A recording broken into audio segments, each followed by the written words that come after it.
قبر پر مزار، قبر پر مزار گنبد بنانا ٹھیک ہے کہ نہیں؟ کیا سلف صالحین کے دور میں بنے ہوئے تھے؟ ڈاکٹر طاہر القادری کے کہا ہے کہ مزار بنانا سلف سے ثابت ہے۔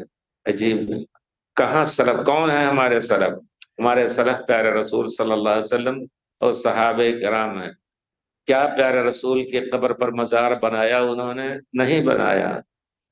بعد میں جب مسجد کی توسیع ہوئی تو انہوں نے غلطی کی اور بنایا ایسا، تو وہ جو ہے ایک چیز ہے کہ اس کو اب گرانے میں کہتے ہیں کہ چھوڑ دیجئے، اور تنگی ہوگی اور کچھ ہوگا، پتھر گرے گا پیارے رسول کے قبر پر۔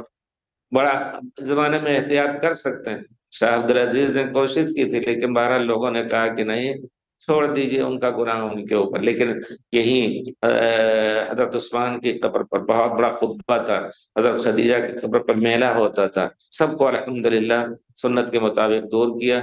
صحابہ نے نہیں بنایا کسی کی، حضرت ابوبکر کی قبر پر نہ، اور یہ تو پیارے رسول کے ساتھ مدفون ہے، حضرت عائشہ اور دوسرے ان کے قریب خاندان، حضرت فاطمہ، کسی نے کسی کی قبر پر نہیں بنایا۔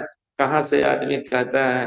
وہی ہے کہ جہاں ڈنڈا نہ ہونا، چاہے ہم لوگ دیہات میں سنتے تھے، چار کتابیں عرشاں آئی، یعنی عرش سے آئی، پچھو آیا ڈنڈا، تو ڈنڈا جہاں نہ ہو اس کی تنفیذ، قرآن ایک طرف رہ جائے گا، اس کی تنفیذ نہیں ہو سکتی۔ قرآن کو طاقت ملے گی ڈنڈے کے ذریعے سے، اور اللہ تعالیٰ نے حکم دیا ہے کہ ایسے لوگوں پر سختی کی جائے۔